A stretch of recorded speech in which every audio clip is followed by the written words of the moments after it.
Bonjour à tous et à toutes. Merci d'avoir répondu positivement à notre invitation. Ça nous fait plaisir de vous recevoir ce midi, que vous passiez l'heure du midi avec vous.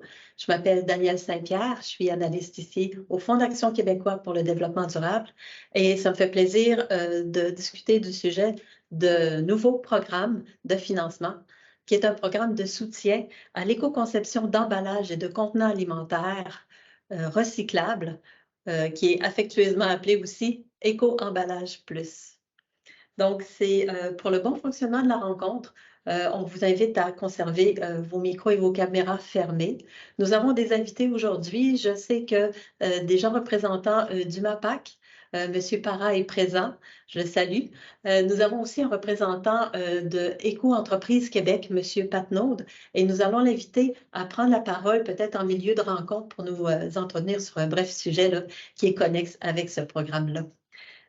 Si vous avez des questions, m'accompagnent aujourd'hui des collègues de travail, Madame Mélodie Charret, qui est analyste aussi au Fonds d'action, et puis qui va s'occuper de prendre toutes vos questions et vos commentaires. On vous invite à les inscrire. Vous avez en haut l'icône questions et réponses, Q et R. On vous invite à aller déposer vos questions, vos commentaires dans cette rubrique-là de clavardage. Et puis, elle sera même peut-être de répondre brièvement à certaines questions. Et sinon, elle va relever quelques questions pour qu'on puisse partager ensemble en fin de rencontre. J'ai d'autres collègues aussi, Madame Amélie Bureau et Sarah Vertefeuille, qui me supportent au niveau technique là, pour la présentation d'aujourd'hui. S'il y a quoi que ce soit, faites-nous signe et puis on va s'ajuster. Donc, c'est à peu près ça. Débutons la rencontre. Donc, on va débuter peut-être avec une mise en contexte. On va voir aussi que ce programme de financement comporte deux volets et qu'aujourd'hui, on va discuter plus avant du volet, le premier volet, numéro 1, des clientèles, les experts, les types de projets qui sont admissibles. On va voir ensemble les dates qui sont à retenir, des dates importantes. Le processus d'analyse d'une demande. Dès qu'on le dépose, c'est comment chemine votre dossier, et puis les dépenses admissibles, les versements, etc. Donc, dans quel contexte arrive le programme d'éco-emballage plus? En fait, la transformation alimentaire au Québec est un secteur très, très important. On parle de 74 000 emplois. On parle aussi d'un secteur manufacturier qui génère 34 milliards de dollars en 2021. Et le constat fait en sorte que 70% des emballages que l'on retrouve en fin de vie et qu'on doit gérer proviennent du secteur alimentaire. Alors, il y a des enjeux importants qui sont liés aux emballages alimentaires et ce programme vise à aider les producteurs à apporter des correctifs parce que, bien évidemment, la REP, la responsabilité élargie des producteurs, invite ou impose aux transformateurs bioalimentaires et aux autres aussi à récupérer leurs emballages et leurs contenants qu'ils mettent en marché ou encore à s'assurer qu'ils puissent être bien valorisés par nos systèmes de tri de matières sélectives ou encore de la consigne et que ce soit fait localement au Québec. En conséquence, les entreprises bioalimentaires doivent favoriser une éco-conception ou obtenir des recommandations qui sont plus à même d'être en adéquation avec les besoins et les problématiques de nos centres de tri et aussi les besoins en matières premières de tous les conditionneurs et le recycleur au Québec. Et quand on parle d'innovation, quand on parle d'expertise fine, bien évidemment, ce sont des expertises qui sont coûteuses pour une entreprise. Et ce sont les objectifs visés par le programme de financement. Ces objectifs, donc, faciliter l'accès aux entrepreneurs à une technologie pour faire des choix d'emballage qui soient recyclables, obtenir une expertise pointue parce qu'on sait qu'il y a aussi des enjeux particuliers au niveau alimentaire, au niveau de l'innocuité, la durée de conservation, les degrés d'humidité, ce sont tous des facteurs très pointus qu'un emballage d'un objet inerte n'a pas. On doit aussi, donc, un autre levier, effet de levier, ce sera de hausser la valeur marchande des contenants. Une fois qu'ils sont vides en fin de vie et des autres matériaux qui qui composent un emballage, les opercules, les couchages, etc., pour que ça soit plus facilement recyclable. Ce faisant, ça devrait optimiser tous les travaux qui sont faits dans les centres de tri. Ça devrait aussi aider les recycleurs conditionneurs à obtenir des volumes intéressants et avoir une roue de circularité qui est plus efficace. On a parlé tout à l'heure de 2 volets. Le premier, ça soutient les entreprises directement afin de se doter de services spécialisés. Et le second volet, c'est un volet à portée collective. Donc, il s'adresse plus à des associations, des groupes d'intérêt, des regroupements de producteurs transformateurs qui ont des enjeux communs et qui veulent travailler autour d'une thématique et puissent obtenir des informations, de la diffusion d'informations à portée collective. Aujourd'hui, on va parler davantage du premier volet, qui est le soutien aux entreprises directement. Quelles clientèles sont admissibles? Évidemment, les entreprises uniquement du secteur de la transformation bioalimentaire. Ce sont des entreprises qui elles-mêmes transforment les aliments ou encore qui utilisent des forfaitaires, des sous-traitants pour faire la fabrication de leurs aliments ou encore pour les emballages de leurs aliments. Il y a aussi les entreprises qui sont détentrices de marques privées. D'accord? Moi, si je suis une grande bannière et que j'ai du beurre d'arachide avec ma marque de commerce privé, je suis aussi éligible. Ou encore des entreprises qui ont une cuisine centrale. Je pense spontanément, je suis un grand détaillant en alimentaire et je fais aussi du prêt à manger. J'ai une cuisine centralisée qui dessert plusieurs de mes succursales.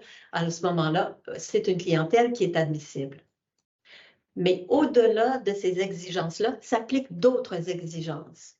Entre autres, être une entreprise à but lucratif ou une coopérative de travailleurs.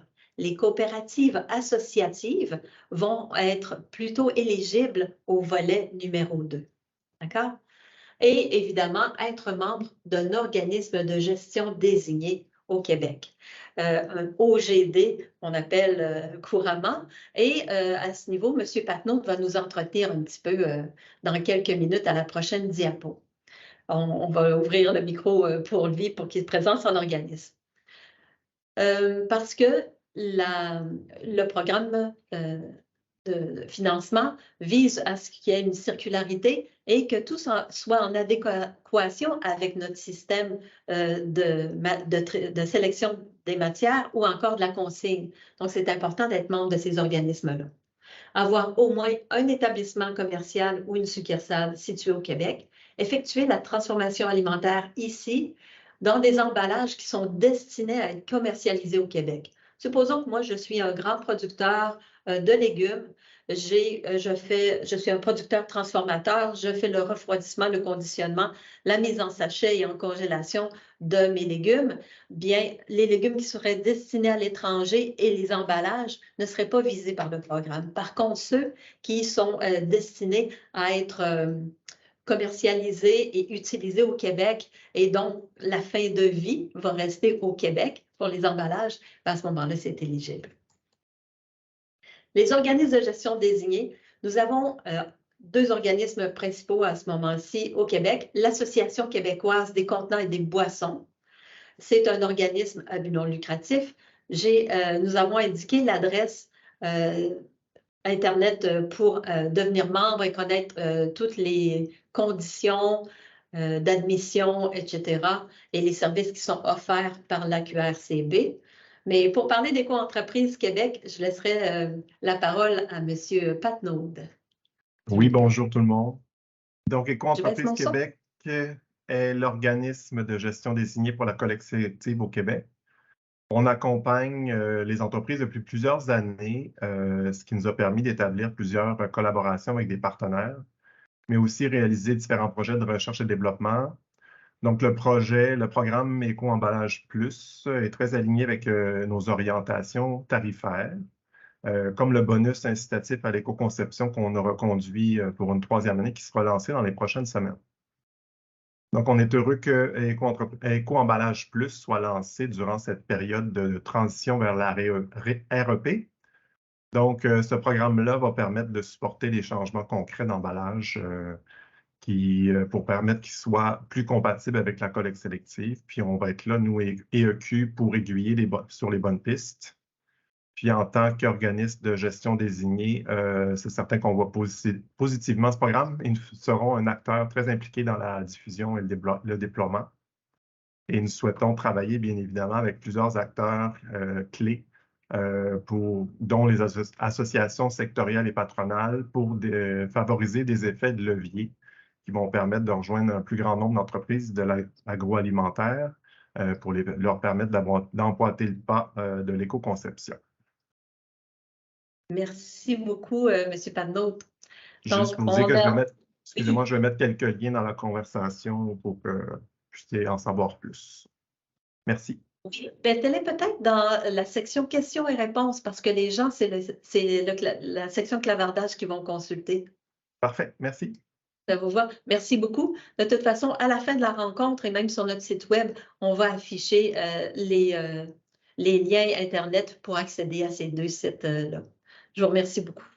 Je vais continuer peut-être. On a parlé des entreprises qui étaient admissibles et maintenant, ce sont les experts aussi qui sont sollicités avec ce programme de financement.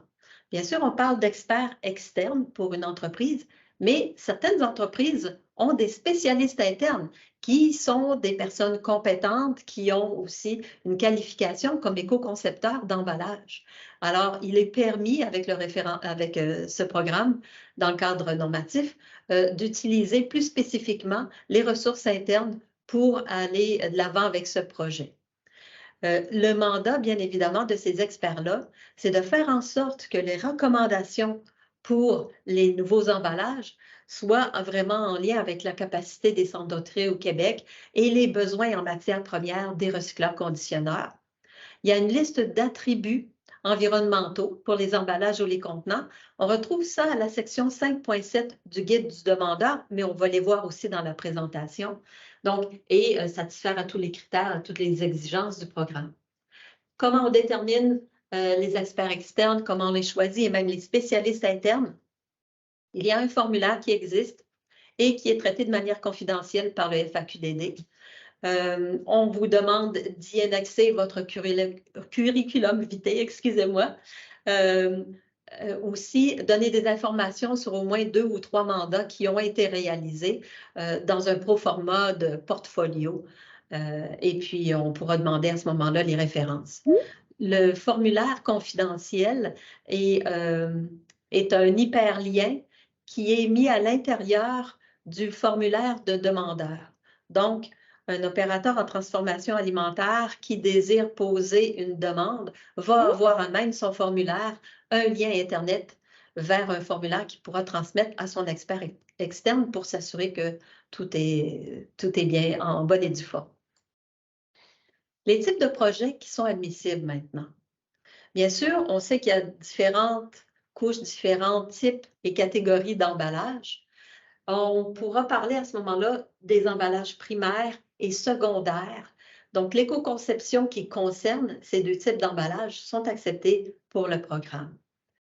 Et évidemment, ça concerne aussi, supposons que vous avez une gamme d'emballages de produits existants et que vous voulez la modifier pour faire en sorte qu'elle soit davantage recyclable ou maintenant consignable, bon, ben c'est possible.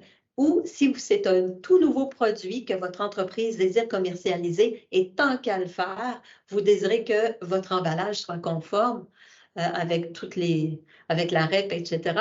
Donc, c'est ces deux types de projets-là qui sont admissibles. Les activités dans le projet qui sont admissibles. Bien sûr, vous allez recevoir de l'accompagnement spécifique peut-être au niveau des technologies alimentaires, des technologies scientifiques aussi. Mais il y a au moins 3 activités qui sont obligatoires. De poser un diagnostic, que ce soit via une étude, une analyse, un audit sur le site ou encore une analyse de cycle de vie complète. Mais l'analyse de cycle de vie complète n'est pas obligatoire, c'est une option. Par la suite à ce constat-là, bien, il doit y avoir des recommandations concrètes émises par l'expert externe ou encore le spécialiste interne. Et un plan d'action doit accompagner tout ça pour se mettre en œuvre afin, graduellement dans le temps, de pouvoir migrer vers le nouvel emballage. Donc, ça peut être un plan d'action très, très simple avec des actions à poser, des dates, des échéances, etc. Il y a un porteur de dossier. Chaque projet doit aussi, on a parlé tout à l'heure, des attributs environnementaux. Le nouvel emballage, lui, devrait répondre à un ou l'autre des critères suivants au minimum. On n'en impose pas, mais un en particulier, mais ou bien il y a des instructions pour le tri, la revalorisation ou encore le démontage de l'emballage qui est adressé aux consommateurs, ou bien le nouvel emballage devrait contenir un pourcentage minimum de contenu recyclé, ou encore utiliser un matériau qui détient une certification environnementale, FSC pour le carton, à titre d'exemple, être composé d'une seule matière, que ce soit tant pour la fermeture, les couches internes ou l'emballage secondaire en monomatière, ou encore un projet qui vise à réduire la masse ou réduire le volume du matériau d'emballage. Il pourrait aussi, cet emballage, être conçu maintenant pour la réutilisation par le consommateur ou encore pour la consigne. Quelques dates importantes maintenant, c'est très simple. Pour le volet 1, les dépôts de demande se font en continu. Donc, vous avez jusqu'au 1er décembre pour déposer votre demande, se posant ou jusqu'à l'épuisement de l'enveloppe. Cependant, les projets devront être terminés à temps pour recevoir leur dernier rapport final au plus tard le 1er février 2026. Une analyse de demande. Quel est le processus?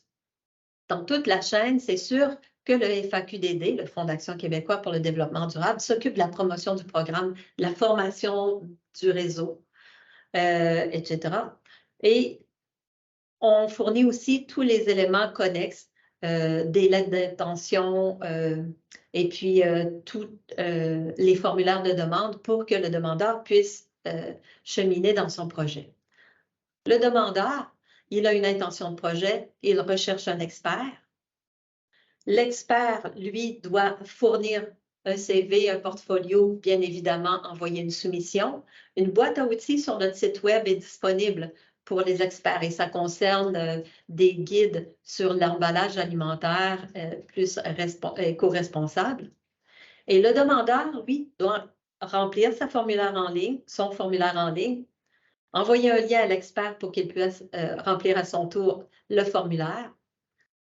Au FAQDD, nous validons l'admissibilité du demandeur, l'admissibilité du type de projet et l'admissibilité de l'expert. Ça fait partie de l'analyse. Lorsque c'est fait, nous pouvons signer avec le demandeur une convention, une entente, et le premier versement de 50% de la subvention peut alors être acheminé au demandeur. Le demandeur et l'expert réalisent le projet. Il y a un rapport final qui est émis, entre autres des documents et les autres livrables à la fin du projet. Vous retournez ce rapport final-là qui est aussi un formulaire en ligne assez simple. Et suite à l'analyse de ce rapport final-là, le Fonds d'action peut faire le second versement de l'aide financière. On s'occupe ensuite, nous, à l'interne, de gérer les données, les budgets, viser les indicateurs de suivi auprès du bailleur de fonds et faire la reddition de comptes et faire des publications ponctuelles aussi. Quelles aides financières sont disponibles? Pour le volet 1, c'est une aide financière maximale par projet et par entreprise de 50 000 $. Alors, vous pourriez déposer un premier projet pour faire la conception d'une première gamme d'emballages, de produits que vous avez pour un coût de 20 000 $. Bien, il vous reste potentiellement une autre enveloppe de 30 000 $ que vous pourriez utiliser si vous avez besoin pour faire un autre projet, une autre éco-conception d'un autre emballage ou d'un autre contenant alimentaire.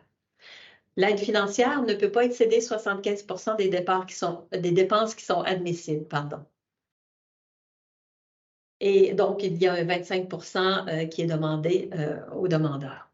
Quelles sortes de frais sont admissibles? Évidemment, les honoraires professionnels de l'expert externe ou encore la portion du salaire destinée au projet pour le spécialiste interne. Tous les services d'accompagnement, de diagnostic, d'éco-conception, d'audit, d'analyse de cycle de vie, la préparation de devis techniques ensuite qui sont adressés peut-être aux manufacturiers qui font partie des résultats du projet ou les différents rapports. Des frais de formation et de transfert de connaissances pour un équivalent de 5% du coût total du projet. Les frais de déplacement et de séjour liés à la réalisation du projet et le matériel nécessaire pour le projet à hauteur aussi de 5% du coût total du projet.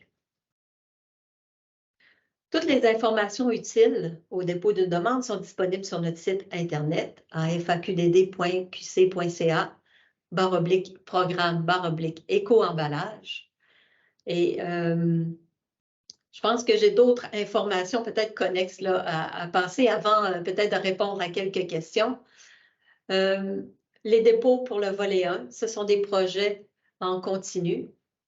Il y aura un webinaire le 13 juin prochain pour des explications concernant le volet 2, qui est le soutien au niveau collectif, au niveau de l'éco-conception. Et puis, les appels à projets devraient débuter cet automne, à la fin de l'été, en fait. La présentation technique aux experts, il y en aura une autre le 20 juin prochain.